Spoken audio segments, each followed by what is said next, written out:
ನಿನ್ನೆ ಮೋದಿ ಅವರು ಹೇಳಿದ್ದಾರೆ, ನೀವು ಯಾವುದೇ ರೀತಿಯ ಪಾಕ್ ದಾಳಿಯನ್ನು ಎದುರಿಸಲಿಕ್ಕೆ ಮೂರೂ ದಳಕ್ಕೂ ಸಂಪೂರ್ಣವಾದಂತ ಸ್ವಾತಂತ್ರ್ಯ ಇದೆ. ನೀವು ಯಾವುದೇ ರೀತಿಯಲ್ಲೂ ದಾಳಿ ಮಾಡಿ.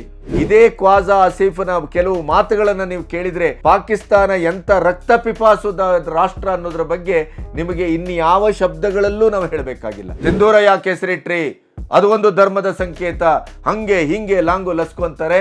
26 ಜನ ಅಮಾಯಕರನ್ನ ಚೆಂಡಾಡಿದ ರಕ್ತ ಪಿಪಾಸುಗಳ ಬಗ್ಗೆ ಇವತ್ತಿನವರೆಗೂ ಈ ಪ್ರಗತಿಪರ ಚಿಂತಕರು ಅನ್ನುವಂಥ ಈ ದೇಶದ್ರೋಹಿಗಳು, ಕಿಡಿಗೇಡಿಗಳು ಒಂದೇ ಒಂದು ಮಾತಾಡಿಲ್ಲ. ಸಿಂಧೂರದ ಬಗ್ಗೆ ಮಾತಾಡ್ತಾರೆ. ಮತ್ತೆ ಮತ್ತೆ ಡ್ರೋನ್ಗಳ ಮೂಲಕ ನಮ್ಮನ್ನ ಕೆಣಕಲಿಕ್ಕೆ ಬರ್ತಾ ಇರೋದು ಯಾಕೆ? ದೆಹಲಿ ಅಂತ ಪ್ರದೇಶವನ್ನೇ ಟಾರ್ಗೆಟ್ ಮಾಡಿ ಭಾರತವನ್ನ ಕೆಣಕಿ ಯುದ್ಧಕ್ಕೆ ಆಹ್ವಾನಿಸ್ತಾ ಇರುವಂತ ಈ ಪ್ರವೃತ್ತಿ ಯಾಕೆ? ಇದರ ಹಿಂದೆ ಏನಿದೆ? ಇದು ಈಗ ಬಹಳ ದೊಡ್ಡ ಪ್ರಶ್ನೆ. ಕೇವಲ ಯುದ್ಧ ಯುದ್ಧ ಯುದ್ಧ ಅಂತ ಹೊರಟ್ರೆ ಆಗುವ ಅನಾಹುತ ಆಂತರಿಕವಾಗಿ ಯಾವ ಮಟ್ಟದ್ದು? ಅದು ಭಾರತವನ್ನ ಎಷ್ಟು ವರ್ಷ ಹಿಂದೆ ತಳ್ಳಬಹುದು? ಈ 10 ವರ್ಷದಲ್ಲಿ ಆದಂತ ಒಂದು ಅದ್ಭುತವಾದಂತ ಸಾಧನೆಯನ್ನ ಅದು ನೀರಲ್ಲಿ ಹೋಮ ಮಾಡುವಂತ ಕೆಲಸವನ್ನ ಮಾಡಬಹುದೇ?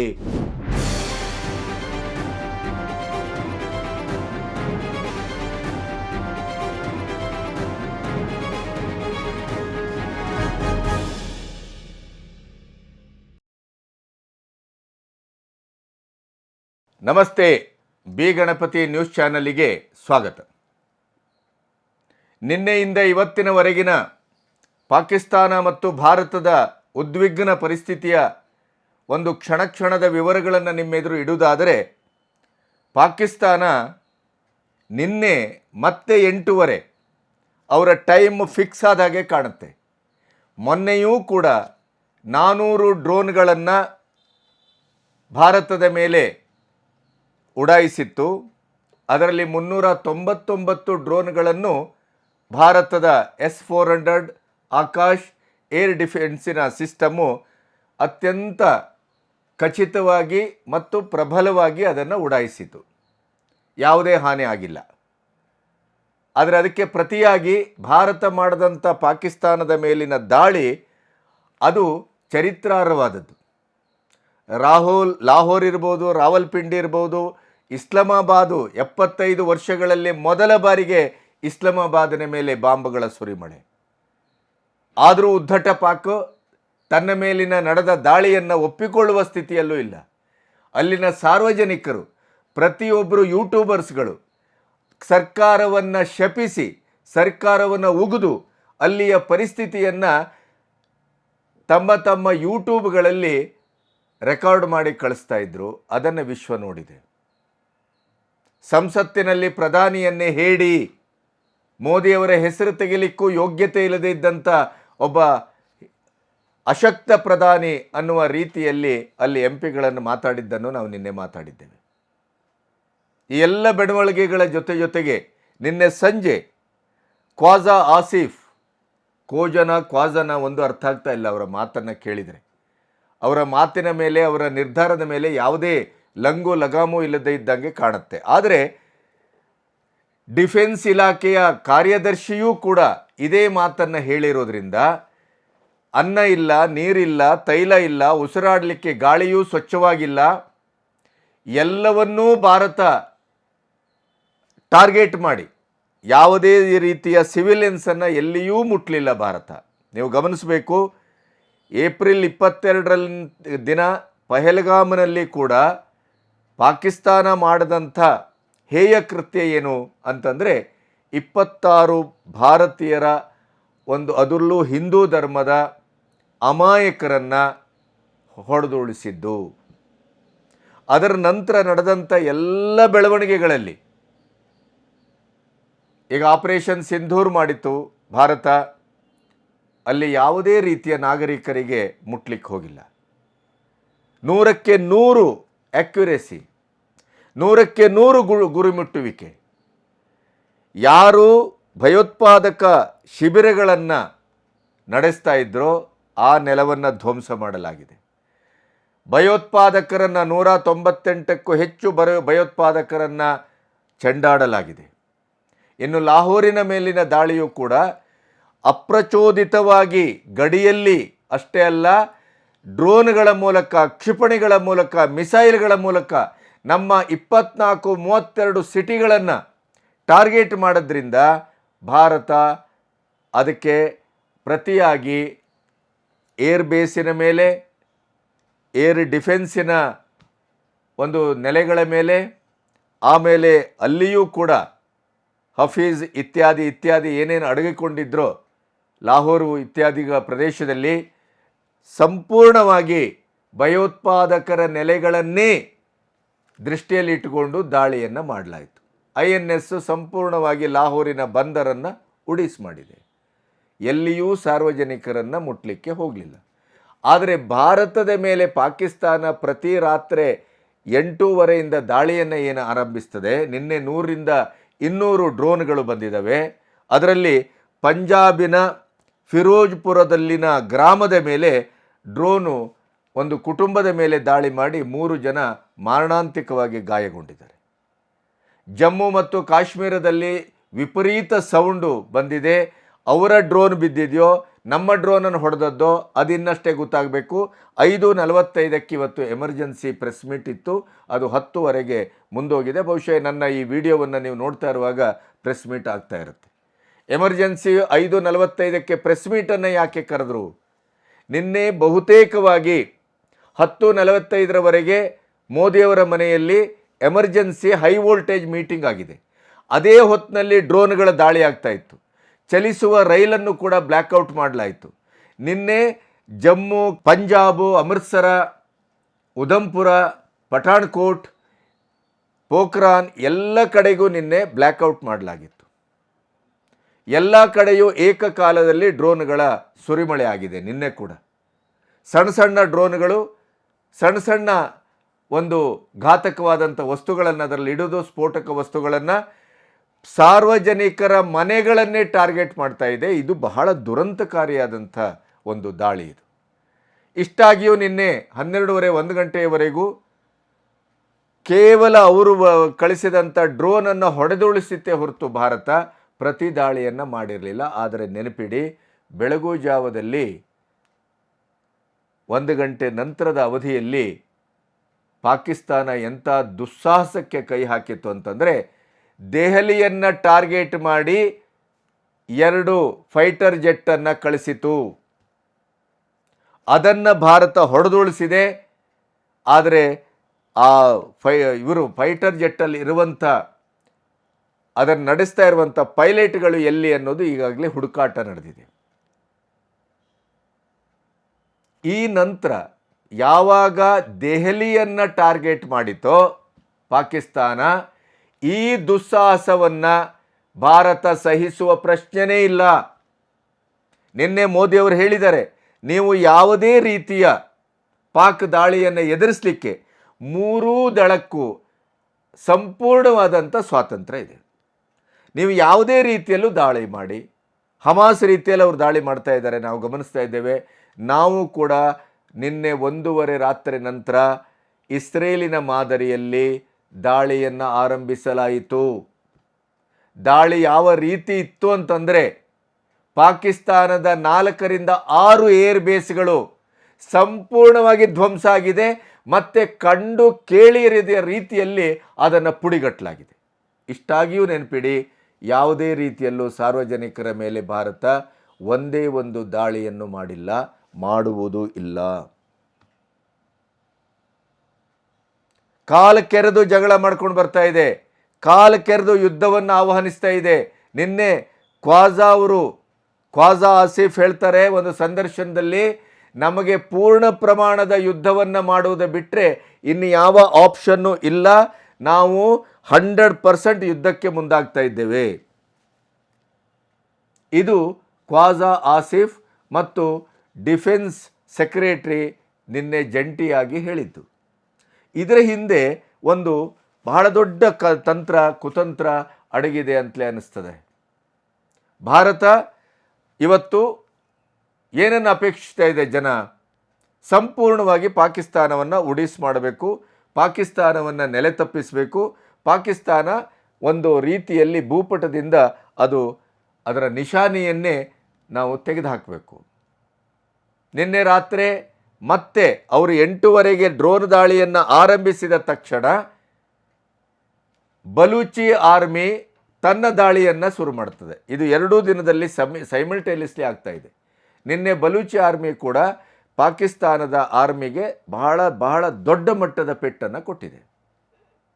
ಇದರ ಮಧ್ಯೆ IMFಗೆ ಬೇಕಾದಷ್ಟು ಸಾಕ್ಷ್ಯಗಳನ್ನು ಕೊಟ್ಟಿದೆ ಭಾರತ. IMFನ ಚೀಫನ್ನು ಸ್ವತಃ ಪ್ರಧಾನಿ ಕರೆಸಿಕೊಂಡು ಮಾತಾಡಿದ್ದಾರೆ. ಪಾಕಿಸ್ತಾನ ನಿಮ್ಮ ಹತ್ರ ಯಾವ ಕಾರಣಕ್ಕಾಗಿ ಹಣ ತೆಗೆದುಕೊಳ್ತದೋ ಆ ಕಾರಣಕ್ಕಾಗಿ ಅದನ್ನು ಬಳಸ್ತಾ ಇಲ್ಲ, ಭಯೋತ್ಪಾದಕ ಚಟುವಟಿಕೆಗೆ ಬಳಸ್ತಾ ಇದೆ. ಆದ್ದರಿಂದ ಅವರ ಮೇಲೆ ಯಾವುದೇ ರೀತಿಯ ಸಾಲವನ್ನು ಮತ್ತೆ ಕೊಡಬೇಡಿ ಅಂತ. ಆದರೆ 2.3 ಬಿಲಿಯನ್ ಫೈನಾನ್ಷಿಯಲ್ ಪ್ಯಾಕೇಜನ್ನು ಅದು ಕೊಟ್ಟಿದೆ. 2 ಹಂತದ ಪ್ಯಾಕೇಜನ್ನು ಘೋಷಿಸಿದೆ. ಹೆಚ್ಚು ಕಮ್ಮಿ 19,000 ಕೋಟಿಯ ಪ್ಯಾಕೇಜ್ ಇದು. ಹಾಗಾದರೆ ಇಡೀ ವಿಶ್ವವೇ ಭಾರತದ ಪರವಾಗಿದೆ. ಭಾರತದ ಇಡೀ ಒಂದು ಭಯೋತ್ಪಾದಕತೆಯ ವಿರುದ್ಧದ ಚಳವಳಕ್ಕೆ, ಹೋರಾಟಕ್ಕೆ, ದಾಳಿಗೆ ಬೆಂಗಾವಲಾಗಿ ನಿಂತಿದೆ. ಆದರೆ ಈ ಹಂತದಲ್ಲಿ IMF ಯಾವುದೋ ಒಂದೆರಡು ಚೈನಾ ಇತ್ಯಾದಿ ಭಾರತ ವಿರೋಧಿ ರಾಷ್ಟ್ರಗಳ ಒಂದು ಕುಮ್ಮಕ್ಕಿಗೆ ಬಲಿಯಾಗಿ ಹಣ ಸಹಾಯವನ್ನು ಮಾಡಲಿಕ್ಕೆ ಮುಂದಾದದ್ದು ಒಂದು ರೀತಿಯಲ್ಲಿ ಆಘಾತಕರ. ಇದರ ಹಿಂದಿರುವ ಷಡ್ಯಂತ್ರ ಏನು? ಭಾರತದ ಇಡೀಯದಾದಂಥ ವೀರಾವೇಶದ ರೌದ್ರ ಭೀಕರವಾದಂಥ ದಾಳಿಯನ್ನು ಎದುರಿಸಲಿಕ್ಕಾಗದೇ ಪಾಕಿಸ್ತಾನ ಇನ್ನಿಲ್ಲದಂತೆ ವಿಶ್ವದ, ಅದು ರಷ್ಯಾ ಇರ್ಬೋದು, ಅಮೆರಿಕ ಇರ್ಬೋದು, ಇಂಗ್ಲೆಂಡ್ ಇರ್ಬೋದು, ಅಥವಾ ಮಿಡ್ಲ್ ಈಸ್ಟ್ಲಿನ ಮುಸ್ಲಿಂ ರಾಷ್ಟ್ರಗಳಿರ್ಬೋದು, ಎಲ್ಲ ರಾಷ್ಟ್ರಗಳಿಗೂ ಹೋಗಿ ಕೈಕಾಲು ಹಿಡಿತು. ಯುದ್ಧವನ್ನು ನಿಲ್ಲಿಸಿ, ನಾವು ಸತ್ತು ಹೋಗ್ತೇವೆ, ನಾವು ಸರ್ವನಾಶ ಆಗಿಬಿಡ್ತೇವೆ, ನಮಗೆ ಯುದ್ಧ ಮಾಡುವ ಯಾವ ಸಾಧ್ಯತೆಯೂ ಇಲ್ಲ ಅಂತ. ಆದರೆ ನಿನ್ನೆ ಸಂಜೆ ಅದು ವಿಚಿತ್ರವಾಗಿ ಮೈ ಕೊಡವಿ ಎದ್ದು ನಿಂತಿದೆ. ಯಾಕೆ? ಈ ಎಲ್ಲ ಪ್ರಶ್ನೆಗಳು ಮತ್ತೆ ನಮ್ಮ ಮೇಲೆ ಆದಂಥ ಡ್ರೋನಿನ ದಾಳಿ, ನಾವು ಅದಕ್ಕೆ ಪ್ರತಿಕ್ರಿಯಿಸಿದ ರೀತಿ, ವರ್ತಮಾನದಲ್ಲಿ ಈಗ ಏನಾಗ್ತಾ ಇದೆ, ಭಾರತ ಮತ್ತು ಪಾಕಿಸ್ತಾನದ ಯುದ್ಧೋನ್ಮಾದ ಇರುವುದು ಪಾಕಿಸ್ತಾನಕ್ಕೆ. ನಮಗೆ ಯುದ್ಧದ ಉನ್ಮಾದ ಇಲ್ಲ. ಆದರೆ ನಮ್ಮ ಆಕ್ರೋಶ, ಪ್ರತಿದಾಳಿ, ಪ್ರತೀಕಾರ ಇರುವಂಥದ್ದು ಪಹಲ್ಗಾಮಿನಲ್ಲಿ ಧರ್ಮವನ್ನು ಕೇಳಿ ಹಿಂದೂಗಳು 26 ಜನ ಹಿಂದೂಗಳನ್ನು ಅಮಾನುಷವಾಗಿ ಹೊಡೆದದ್ದಕ್ಕೆ ನಾವು ಪ್ರತೀಕಾರ, ಪ್ರತಿದಾಳಿ ಮತ್ತು ಇಡೀ ಉಗ್ರಗಾಮಿತ್ವವನ್ನು ಸಾಕಿ ಸಲಹಿ ಪೋಷಿಸ್ತಾ ಇರುವಂಥ, ಪ್ರಾಯೋಜಿಸ್ತಾ ಇರುವಂಥ ಆ ನೆಲವನ್ನು ನೆಲಸಮಗೊಳಿಸಬೇಕು. ಇದು ಪ್ರಧಾನಿಯವರ ಆಶಯ, ದೇಶದ ಆಶಯ. ಉಗ್ರವಾದದ ವಿರುದ್ಧ ನಮ್ಮ ಹೋರಾಟವೇ ಹೊರತು ಪಾಕಿಸ್ತಾನದ ಪ್ರಜೆಗಳ ವಿರುದ್ಧ ಅಲ್ಲ, ಅಥವಾ ಪಾಕಿಸ್ತಾನದ ಮೇಲೆ ಕಾಲು ಕೆರೆದು ಜಗಳಕ್ಕೆ ಹೋದವರು ನಾವಲ್ಲ. ಪಾಕಿಸ್ತಾನದ ಸೇನಾ ಮುಖ್ಯಸ್ಥ ಮುನೀರ್ ಮಾಡಿದಂಥ ಉದ್ದಟತನ, ಅವನ ಮಾಸ್ಟರ್ ಮೈಂಡ್ನಿಂದಲೇ ಪಹಲ್ಗಾಮ್ನಲ್ಲಿ ಆದಂಥ ದಾಳಿ, ಇದರ ಪ್ರತ್ಯುತ್ತರವಾಗಿ ಭಾರತ ಹೊರಟಿದೆ ಹೊರತು ಭಾರತ ಯುದ್ಧೋನ್ಮಾದದಲ್ಲಿ ಇಲ್ಲ. ಯುದ್ಧೋನ್ಮಾದದಲ್ಲಿ ಇರುವುದು ಪಾಕಿಸ್ತಾನ. ಇದನ್ನು ಇಡೀ ವಿಶ್ವಕ್ಕೆ ಮನವರಿಕೆಯನ್ನು ಸಂಪೂರ್ಣವಾಗಿ ಸಾಕ್ಷ್ಯ ಸಮೇತ ಮಾಡಿಕೊಡಲಾಗಿದೆ. ಭಾರತದ ಒಳಗೆ ಇರುವಂಥ ಈ ಅಧಿಕಾರ ರಾಜಕಾರಣ, ತುಷ್ಟೀಕರಣದ ರಾಜಕಾರಣ ಮಾಡುವಂಥ ದೇಶದ್ರೋಹಿಗಳು ಕೂಡ ಸರಿಯಾದ ಸಾಕ್ಷಿಯ ಸಮೇತ ಈ ಸರಿ ಹೊಡೆಯಲಾಗಿದೆ. ಆದರೆ ಇದರ ಹಿಂದೆ ಇರುವಂಥದ್ದು ಏನು ಅನ್ನೋದು ಈಗ ಬಹಳ ಮುಖ್ಯವಾದ ಪ್ರಶ್ನೆ.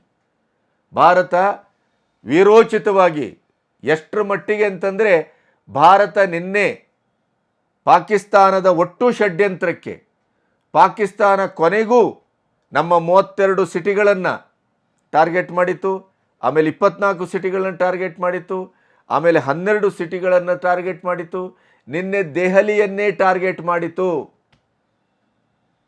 ನಮ್ಮ ರಾಷ್ಟ್ರದ ರಾಜಧಾನಿಯನ್ನೇ ಮುಟ್ಲಿಕ್ಕೆ ಬರ್ತದೆ ಅಂತಾದರೆ ಭಾರತ ಸುಮ್ಮನುಳಿಕ್ಕೆ ಸಾಧ್ಯವೇ? ಭಾರತ ತನ್ನ ಇಡೀ ಶಕ್ತಿ ಪ್ರದರ್ಶನವನ್ನು ಯಾವ ರೀತಿಯಲ್ಲಿ ಮಾಡಿತು ಅಂತಂದರೆ, ಇನ್ನು ಮುಂದೆ ಪಾಕಿಸ್ತಾನ ಯುದ್ಧ ಮಾಡ್ತೇವೆ ಅಂತ ಹುಂಕರಿಸಿದ್ರು, ಯಾವುದೇ ರೀತಿಯಲ್ಲೂ ಏರ್ ಬೇಸಿಂದ ಯುದ್ಧ ಮಾಡುವ ಪರಿಸ್ಥಿತಿಯೇ ಇಲ್ಲ. ಏರ್ ಸ್ಟ್ರಿಪ್ಪಿಂದ ಹಿಡಿದು ಏರ್ ಬೇಸ್ಗಳಿಂದ 6 ಏರ್ ಬೇಸ್ಗಳನ್ನು, ಪ್ರಮುಖವಾದ 6 ಏರ್ ಬೇಸ್ಗಳನ್ನು ಕಂಪ್ಲೀಟಾಗಿ ಉಡೀಸ್ ಮಾಡಿದೆ. ಈ ಭಯಾನಕ ದಾಳಿ ಯಾವ ರೀತಿಯಲ್ಲಿತ್ತು ಅಂತಂದರೆ, ಪಾಕಿಸ್ತಾನ ಸಂಪೂರ್ಣ ಅಗ್ನಿಮಯ ಆಗಿದೆ. ಪಾಕಿಸ್ತಾನ ಸಂಪೂರ್ಣ ಅಗ್ನಿ ಜ್ವಾಲೆಯಿಂದ ಸುಟ್ಟು ಕರಕಲಾಗ್ತಾ ಇದೆ. ಇಡೀಯದಾದಂಥ ಪಾಕಿಸ್ತಾನ ಹೊತ್ತಿ ಉರಿತಾ ಇದೆ. ಇಂಥ ಪರಿಸ್ಥಿತಿಯಲ್ಲಿ ಟ್ರಂಪ್ ತಕ್ಷಣ ಪ್ರತಿಕ್ರಿಯಿಸಿದ್ದಾರೆ, ಪಾಕಿಸ್ತಾನಕ್ಕೆ ವಾರ್ನ್ ಮಾಡಿದ್ದಾರೆ. ನೀವು ಅತ್ಯಂತ ಭೀಕರವಾದ ಅಮಾನುಷವಾದ ತಪ್ಪಿಗೆ ಕೈ ಹಾಕಿದ್ದೀರಿ, ಈಗಲಾದರೂ ತಕ್ಷಣ ಸ್ಟಾಪ್ ಮಾಡಿ, ಇಲ್ಲದೇ ಇದ್ದರೆ ಸರ್ವನಾಶ ಆಗ್ತೀರಿ, ಬಿ ಕೇರ್ಫುಲ್ ಅಂತ. ಆಮೇಲೆ G7 Canada, Japan, Italy, prawns, UAE, United states ತಕ್ಷಣ ಅದರ ವಿದೇಶಾಂಗ ಮಂತ್ರಿಗಳು ಈಗ ಅಖಾಡಕ್ಕಿಳಿದಿದ್ದಾರೆ. ಇದನ್ನು ಏನಾದರೂ ಮಾಡಿ ಈಗ ತಕ್ಷಣ ನಿಲ್ಲಿಸಲೇಬೇಕು, ಇಲ್ಲದೇ ಇದ್ದರೆ ಇದು ವಿಶ್ವಕ್ಕೆ ಕೆಟ್ಟ ಸಂದೇಶವನ್ನು ಕೊಡ್ತದೆ, ಇದೊಂದು ದೊಡ್ಡ ಅನಾಹುತಕ್ಕೆ ದಾರಿ ಮಾಡಿಕೊಡ್ತದೆ. ಆದ್ದರಿಂದ ಪಾಕಿಸ್ತಾನ ತನ್ನ ಉದ್ದಟತನವನ್ನು, ತನ್ನ ಅಮಾನುಷತನವನ್ನು, ತನ್ನ ಸಾರ್ವಜನಿಕರ ಮೇಲೆ ದಾಳಿ ಮಾಡುವಂಥ ಈ ಹೇಯ ಕೃತ್ಯವನ್ನು ತಕ್ಷಣ ನಿಲ್ಲಿಸತಕ್ಕದ್ದು ಅಂತ ವಾರ್ನ್ ಮಾಡಿದೆ. ಇಸ್ಲಾಮಾಬಾದ್, ರಾವಲ್ಪಿಂಡಿ, ಪೇಶಾವರ, ಕರಾಚಿ ಎಲ್ಲವನ್ನು ಧ್ವಂಸವಾಗಿದೆ. 6 ಏರ್ ಸ್ಟ್ರಿಪ್ಗಳು, ಮೊದಲು 3 ಅಂತ ಬರ್ತಾ ಇತ್ತು, ಈಗ 6 ಏರ್ ಸ್ಟ್ರಿಪ್ಗಳು ನಿನ್ನೆ ಭಾರತದ ದಾಳಿಗೆ ಸಂಪೂರ್ಣವಾಗಿ ಧ್ವಂಸ ಆಗಿದೆ. ಭಾರತ ತನ್ನ ನ್ಯಾಯಯುತವಾದ ಮತ್ತು ತಾನು ನಂಬಿದ ಯಾವುದೇ ರೀತಿಯ ಒಂದು ಮಾರಲ್ ಬೇಸ್ ಇದೆಯಲ್ಲ, ನೈತಿಕತೆಯ ಒಂದು ನೆಲೆ, ಅದನ್ನು ಯಾವತ್ತೂ ಮೀರ್ತಾ ಇಲ್ಲ. ಇಷ್ಟು ಪಾಕಿಸ್ತಾನದ ಮೇಲೆ ದಾಳಿ ಮಾಡಿದಾಗಲೂ ಕೂಡ ಅದು ಕೇವಲವಾದ ನಿಖರವಾದ ದಾಳಿಯಾಗಿದೆ. ಒಂದು, ನೀವು ನಮ್ಮ ಏರ್ ಬೇಸಿನ ಮೇಲೆ ದಾಳಿ ಮಾಡ್ತಾ ಇದ್ದೀರಿ, ನೀವು ನಮ್ಮ ಅಮಾಯಕ ಜನವಸತಿಯ ಮೇಲೆ ದಾಳಿ ಮಾಡ್ತಾ ಇದ್ದೀರಿ, ನೀವು ನಮ್ಮ ಸೈನ್ಯದ ನೆಲೆಗಳ ಮೇಲೆ ದಾಳಿ ಮಾಡ್ತಾ ಇದ್ದೀರಿ, ಈಗ ನಮ್ಮ ರಾಜಧಾನಿಯವರೆಗೆ ನೀವು ದಾಳಿ ಮಾಡುವ ದುಸ್ಸಾಹಸಕ್ಕೆ ಕೈ ಹಾಕಿದ್ದೀರಿ. ಆದ್ದರಿಂದ ನಿಮ್ಮ ಸೈನ್ಯದ ನೆಲೆಗಳು, ಭಯೋತ್ಪಾದಕರ ನೆಲೆಗಳು, ಭಯೋತ್ಪಾದಕರ ಅಡಗುದಾಣಗಳು ಇವಷ್ಟೇ ನಮ್ಮ ಟಾರ್ಗೆಟು. ಇದನ್ನು ಭಾರತ ಭಾಳ ಸ್ಪಷ್ಟವಾಗಿ ಮಾಡ್ತಾ ಇದೆ. ಭಾರತದ ದಾಳಿಯಲ್ಲಿ ಒಂದು ಸಾತ್ವಿಕವಾದಂಥ ಶಿಸ್ತು ಮತ್ತು ಸಂಯಮ ಇದೆ ಮತ್ತು ಮಾನವೀಯ ಗುಣಧರ್ಮಗಳಿದೆ. ಇದೇ ಖ್ವಾಜಾ ಆಸಿಫನ ಕೆಲವು ಮಾತುಗಳನ್ನು ನೀವು ಕೇಳಿದರೆ ಪಾಕಿಸ್ತಾನ ಎಂಥ ರಕ್ತಪಿಪಾಸುದ ರಾಷ್ಟ್ರ ಅನ್ನೋದ್ರ ಬಗ್ಗೆ ನಿಮಗೆ ಇನ್ಯಾವ ಶಬ್ದಗಳಲ್ಲೂ ನಾವು ಹೇಳಬೇಕಾಗಿಲ್ಲ. ಪಾಕಿಸ್ತಾನದಲ್ಲಿ ಮದ್ರಸಾಗಳಲ್ಲಿ ಮುಗ್ಧ ಮಕ್ಕಳನ್ನು ಸೂಸೈಡ್ ಬಾಂಬರ್ಗಳಾಗಿ ತಯಾರು ಮಾಡ್ತಾ ಇದ್ದಾರೆ. ನಾವು ಹೇಳ್ತಾ ಇಲ್ಲ, ಇದನ್ನು ಅವರೇ ಒಪ್ಪಿಕೊಂಡಿದ್ದಾರೆ. ಅಂಥ ಮದ್ರಸಾಗಳ ಮೇಲೆ ದಾಳಿ ಮಾಡಿತ್ತು ಭಾರತ. ಇದೇ ಸಂಸತ್ತಿನಲ್ಲಿ ಖ್ವಾಜಾ ಆಸಿಫ್ ಹೇಳ್ತಾರೆ, ಭಾರತ ಯುದ್ಧಕ್ಕೆ ಮುಂದಾದರೆ ನಾವು ಸುಸೈಡ್ ಬಾಂಬರ್ಗಳ ಮಕ್ಕಳನ್ನು ಎದುರುಗಡೆ ಇಟ್ಟು ಗುರಾಣಿಯಾಗಿ ನಾವು ಬಳಸ್ತೇವೆ. ಇದಕ್ಕಿಂತ ಅಮಾನುಷತೆ ಇನ್ನೊಂದು ಇರಲಿಕ್ಕೆ ಸಾಧ್ಯವೇ? ಯೋಚನೆ ಮಾಡಿ. ಮುಗ್ಧ ಮಕ್ಕಳನ್ನು ಸುಸೈಡ್ ಬಾಂಬರ್ಗಳಾಗಿ ತಯಾರು ಮಾಡ್ತಾ ಇರುವುದೇ ಒಂದು ದೊಡ್ಡ ಅಮಾನುಷವಾದಂಥ ಕೆಲಸ. ಅದು ಪ್ರತಿಯೊಂದಕ್ಕೂ ಹ್ಯೂಮನ್ ರೈಟ್ಸು ಅನ್ನುವಂಥ ಈ ದರಿದ್ರ ಬುದ್ಧಿಜೀವಿಗಳು, ಎಡಚರರು ಇತ್ಯಾದಿಗಳಿದ್ದಾರಲ್ಲ ಭಾರತದ ಒಳಗಡೆ ಇದ್ದವರು, ಈ JNU ಸಂಸ್ಕೃತಿ, JNU ಸಂತತಿ, ಅವರಿಗೆ ಭಾರತದ ಒಂದು ಮಾನವೀಯತೆ ಅರ್ಥ ಆಗುವುದಿಲ್ಲ. ಭಾರತದ ಸಮಗ್ರತೆಗಾಗಿ ಹೋರಾಟ ಮಾಡ್ತಾ ಇರುವಂಥ ಧ್ಯೇಯೋದ್ದೇಶಗಳು ಅರ್ಥ ಆಗುವುದಿಲ್ಲ. ಭಾರತದ ಇಡೀ ಸಾರ್ವಭೌಮತೆಗೆ ಇವತ್ತು ಪಾಕಿಸ್ತಾನ ಒಂದು ಧಕ್ಕೆಯನ್ನು, ಒಂದು ಪೆಟ್ಟನ್ನು ಕೊಟ್ಟಿದೆ. ಅದಕ್ಕೆ ಒಂದು ಪ್ರತಿಯಾಗಿ ನಾವು ಸ್ವಾಭಿಮಾನದಿಂದ ದಾಳಿ ಮಾಡ್ತೇವೆ ಅಂತ ಅದು ಅರ್ಥ ಆಗುವುದಿಲ್ಲ. ಸಿಂಧೂರ ಯಾಕೆ ಹೆಸರಿಟ್ರಿ? ಅದು ಒಂದು ಧರ್ಮದ ಸಂಕೇತ. ಹಂಗೆ ಹಿಂಗೆ ಲಾಂಗು ಲಸ್ಕು ಅಂತಾರೆ. 26 ಜನ ಅಮಾಯಕರನ್ನು ಚೆಂಡಾಡಿದ ರಕ್ತಪಿಪಾಸುಗಳ ಬಗ್ಗೆ ಇವತ್ತಿನವರೆಗೂ ಈ ಪ್ರಗತಿಪರ ಚಿಂತಕರು ಅನ್ನುವಂಥ ಈ ದೇಶದ್ರೋಹಿಗಳು, ಕಿಡಿಗೇಡಿಗಳು ಒಂದೇ ಒಂದು ಮಾತಾಡಿಲ್ಲ. ಸಿಂಧೂರದ ಬಗ್ಗೆ ಮಾತಾಡ್ತಾರೆ. ಅವರು ಇದನ್ನು ಅರ್ಥ ಮಾಡ್ಕೋಬೇಕು. ಪಾಕಿಸ್ತಾನ ಇವತ್ತು ಅಲ್ಲಿಯ ಮಕ್ಕಳನ್ನು ಹೇಯವಾಗಿ ತನ್ನ ರಾಜಕೀಯ ಕಾರಣಕ್ಕಾಗಿ, ತನ್ನ ವೈಯಕ್ತಿಕವಾದ ಅಧಿಕಾರದ ರಾಜಕಾರಣಕ್ಕಾಗಿ ಬಳಸ್ಕೊಳ್ತಾ ಇದೆ. ಇದು ಪ್ರಪಂಚ ಅರ್ಥ ಮಾಡ್ಕೋಬೇಕು. ಭಾರತ ಯಾವತ್ತೂ ಈ ತಪ್ಪನ್ನು ಮಾಡಿಲ್ಲ. ಆದರೆ ಕಳೆದ 2 ದಿನಗಳಿಂದಲೂ 8:30ಯಿಂದ ನಮ್ಮ ನಗರಗಳನ್ನು, ಜನವಸತಿ ಪ್ರದೇಶವನ್ನು, ನಮ್ಮ ಸೈನಿಕ ನೆಲೆಗಳನ್ನು ಗುರಿಯಾಗಿಸಿಕೊಂಡು ಪುಟಗೋಸಿ ಡ್ರೋನ್ಗಳನ್ನು ಏನು ಬಿಟ್ಟು ಅನಾಹುತಕ್ಕೆ ದಾರಿ ಮಾಡಿಕೊಡುವಂಥ ಈ ಪ್ರವೃತ್ತಿಯನ್ನು ಹಿಮ್ಮೆಟ್ಟಿಸ್ತಾ ಇದೆ. ಅಷ್ಟೇ ಅಲ್ಲ, ಹೊಡೆದುಳಿಸ್ತಾ ಇದೆ, ಧ್ವಂಸಗೊಳಿಸ್ತಾ ಇದೆ. ಭಾರತದ ಒಟ್ಟು ಸೈನ್ಯದ ವ್ಯವಸ್ಥೆಯ ಒಂದು ಬಲವನ್ನು, ಸೂಕ್ಷ್ಮತೆಯನ್ನು, ತಾಂತ್ರಿಕ ವ್ಯವಸ್ಥೆಯ ಔನ್ನತ್ಯವನ್ನು ಇಡೀ ವಿಶ್ವಕ್ಕೆ ತೋರಿಸ್ತಾ ಇದೆ. ನಿನ್ನೆ ಮಧ್ಯರಾತ್ರಿಯ ನಂತರ ಭಾರತ ಕೆರಳಿ ಕೆಂಡವಾಯಿತು. ಯಾಕೆಂದರೆ ನಮ್ಮ ಸಾರ್ವಜನಿಕರ ಬೇಸಿನ ಮೇಲೆ, ಜೀವನದ ಮೇಲೆ, ಬದುಕಿನ ಮೇಲೆ ದಾಳಿ ಮಾಡ್ತಾ ಇದೆ. 3 ಜನರು ಆಲ್ರೆಡಿ ಚಿಂತಾಜನಕವಾಗಿ ಆಸ್ಪತ್ರೆಯಲ್ಲಿದ್ದಾರೆ ಪಂಜಾಬ್ನಿಂದ ದಾಳಿಯಾದಂಥ ಪೆಟ್ಟಲ್ಲಿ. ಅದರ ಆಚೆ ಇವರು ದೆಹಲಿಯನ್ನು ಯಾವಾಗ ಟಾರ್ಗೆಟ್ ಮಾಡಿದ್ರೋ ನಮ್ಮ ಸೈನ್ಯ ನುಗ್ಗಿತು.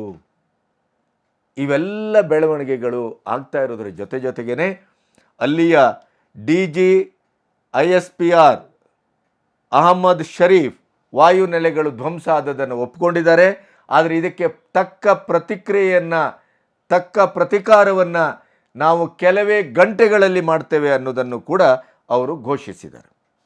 ಇಲ್ಲಿ ಇರುವಂಥ ಪ್ರಶ್ನೆ ಏನು ಅಂತಂದರೆ ಬಹಳ ಆಶ್ಚರ್ಯಕರವಾದದ್ದು.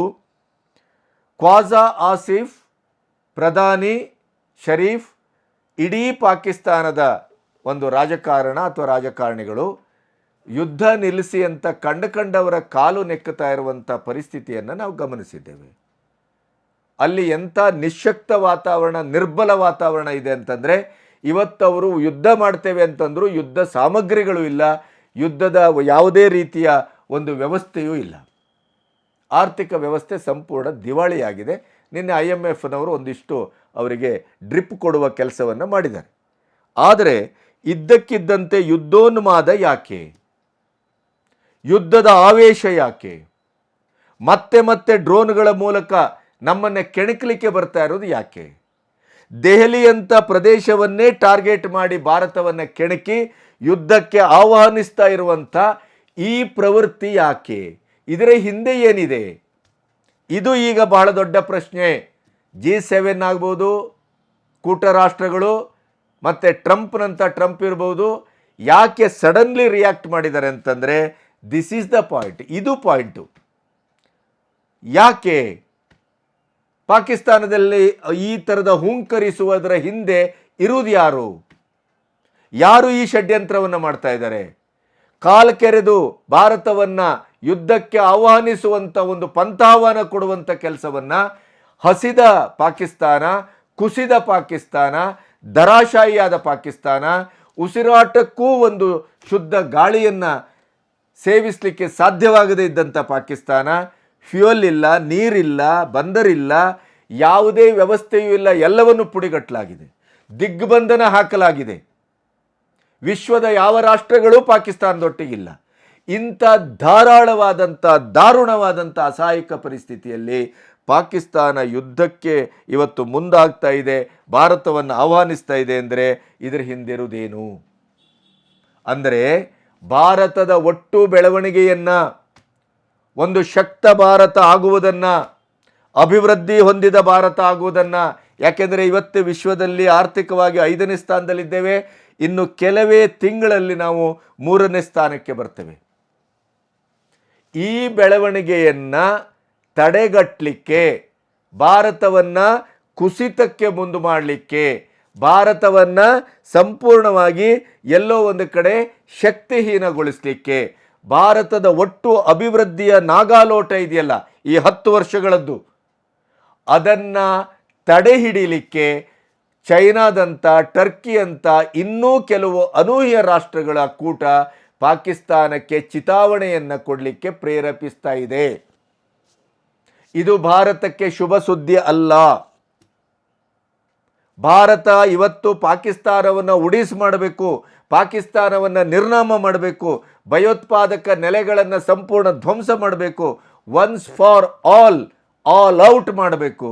ಅವರನ್ನು ಮಗ್ಗಲು ಮುರಿದು ಇನ್ನು ಇತಿಹಾಸದಲ್ಲಿ ಅವರು ನಮ್ಮ ಬಗ್ಗೆ ಒಂದು ಭಯೋತ್ಪಾದಕತೆಯ ಅಸ್ತ್ರವನ್ನು ಬಳಸದೇ ಇದ್ದ ಹಾಗೆ ಅವರನ್ನು ಮುಗಿಸಬೇಕು ಅನ್ನುವಂಥದ್ದು ಭಾರತದ ಆಶಯ. ಎಲ್ಲ ಮಾಜಿ ಕಮಾಂಡರ್ಗಳು ಅವರು ಇವರು ಎಲ್ಲವನ್ನು ಅದನ್ನೇ ಹೇಳ್ತಾ ಇದ್ದಾರೆ. ಯಾಕೆ ನಿಲ್ತಾ ಇದ್ದೀರಿ? ಯಾಕೆ ಸ್ಲೋ ಮಾಡ್ತಾ ಇದ್ದೀರಿ? ಹೊಕ್ಕಿ ಹೊಡೆಯಿರಿ, ಎಲ್ಲವೂ ಸತ್ಯ. ಆದರೆ ಒಮ್ಮೆ ಪಾಕಿಸ್ತಾನ 4 ದಿನದಲ್ಲಿ ಮುಗಿದ್ರೆ ಓಕೆ.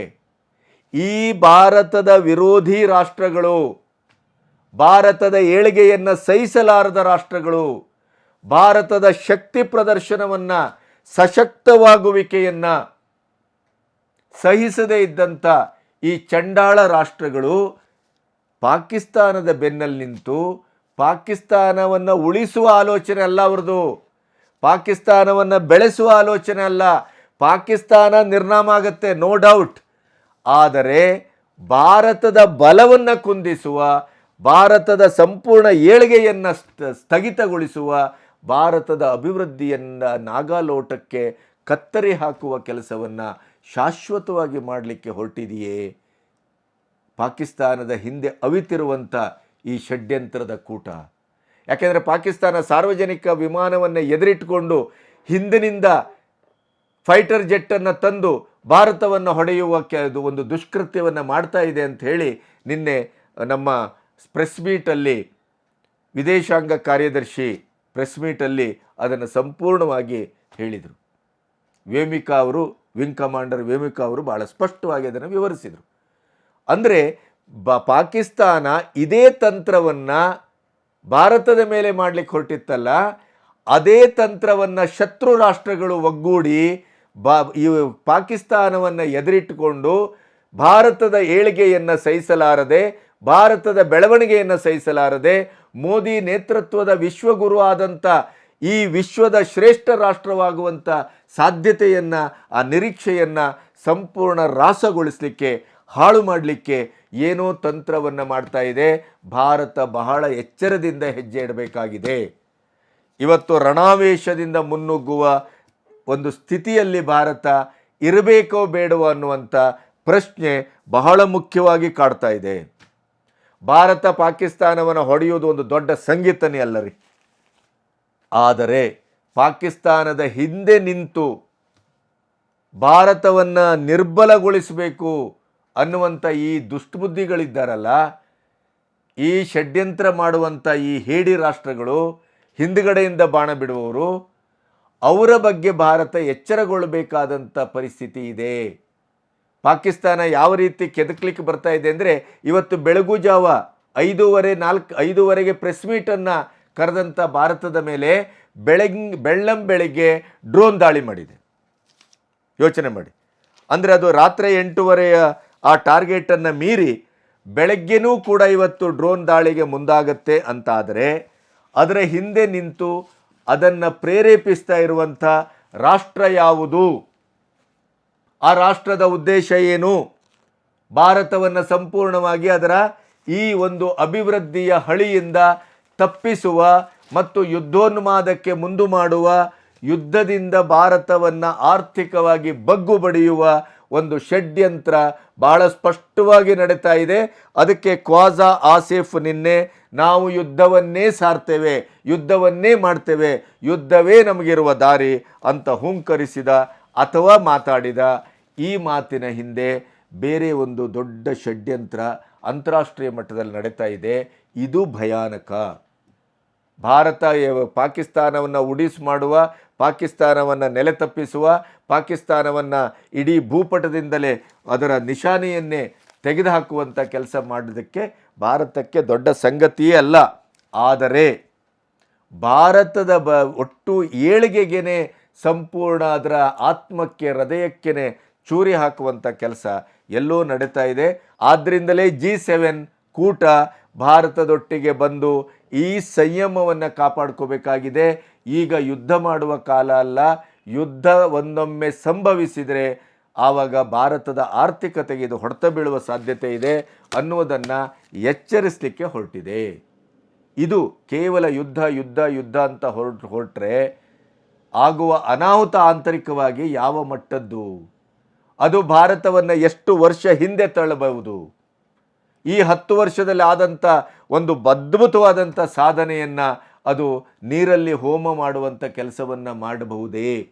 ಈ ಪ್ರಶ್ನೆ ಈ ಹೊತ್ತಿನ ಪ್ರಶ್ನೆ. ಇದು ಬೃಹತ್ತಾಗಿ ಕಾಡುವಂಥ ಪ್ರಶ್ನೆ. ಭಾರತದ ಮೇಲೆ ಪಾಕಿಸ್ತಾನ ದಾಳಿ, ಪಾಕಿಸ್ತಾನದ ಡ್ರೋನ್ ದಾಳಿ, ಪಾಕಿಸ್ತಾನದ ಜನವಸತಿಯ ಮೇಲಿನ ದಾಳಿ, ಈ ಎಲ್ಲ ಹೇಯ ಕೃತ್ಯಕ್ಕೆ ವೀರಾವೇಶದಿಂದ ವೀರಾಗ್ರಣಿಯಾಗಿ ಅದ್ಭುತವಾದಂಥ ದಾಳಿಯನ್ನು ಭಾರತ ಮಾಡಿದೆ. ಭಾರತಕ್ಕೆ ಪಾಕಿಸ್ತಾನ ಒಂದು ನೊಣಕ್ಕೆ ಸಮಾನ. ಆದರೆ ಯುದ್ಧ ಅಂತ ಬಂದರೆ, ಅದು ಸ್ವಲ್ಪ ವಿಸ್ತಾರಗೊಂಡ್ರೆ, ಆದರೆ ಪಾಕಿಸ್ತಾನವನ್ನು ಗುರಿಯಾಣಿಯಾಗಿಸಿ ಹಿಂದೆ ನಿಂತ ರಾಷ್ಟ್ರಗಳು ಭಾರತವನ್ನು ಕಾಡಲಿಕ್ಕೆ ಶುರು ಮಾಡಿದ್ರೆ ಮುಂದಾಗುವಂಥ ಪರ್ಮನೆಂಟ್ ಡ್ಯಾಮೇಜ್ ಇದೆಯಲ್ಲ, ಆರ್ಥಿಕವಾಗಿ ಸಾಮಾಜಿಕವಾಗಿ, ಅದು ಬಹುಶಃ ಅಗಣಿತ, ಗಣನೆಗೆ ದಕ್ಕದ್ದು. ಇದು ಭಾರತದ ಮುಂದಿರುವ ಪ್ರಶ್ನೆ. ಅದಕ್ಕಾಗಿಯೇ ಭಾರತ ಈ ಎಲ್ಲ ಅವಕಾಶಗಳು ಮುಕ್ತವಾಗಿದ್ದರೂ ಕೂಡ ಯುದ್ಧವನ್ನು ಇವತ್ತಿನವರೆಗೂ ಅಧಿಕೃತವಾಗಿ ಸಾರಿಲ್ಲ. ಯುದ್ಧ ಅನ್ನೋದು ಸುಖಕ್ಕೆ ಬಂದ ಶಿವರಾತ್ರಿ ಅಲ್ಲ. ನಾವು ಎಷ್ಟೇ ಬಲಾಢ್ಯರಾಗಿದ್ದರೂ ಕೂಡ ಯುದ್ಧವೇ, ಯುದ್ಧ ವಿನಾಶವೇ. ಇದು ಭಾರತವನ್ನು ಕಾಡ್ತಾ ಇರುವಂಥದ್ದು. ನಮಸ್ತೆ.